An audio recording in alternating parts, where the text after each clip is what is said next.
Tila ginawang refillable na isang lalaki ang mga bote ng mamahaling alak. Nakaloloko dahil ang ipinalit peke o mas mura. Ang pag-aresto sa kanya sa pagtutok ni John Consulta, exclusive.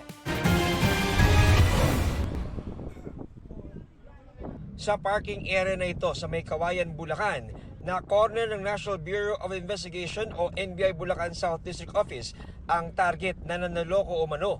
Dumulog sa amin isang kumpanya ng bebenta o gumagawa ng mamahaling alak. Ayon sa kanila, may mga individual na nagbebenta at namimeke ng kanilang produkto.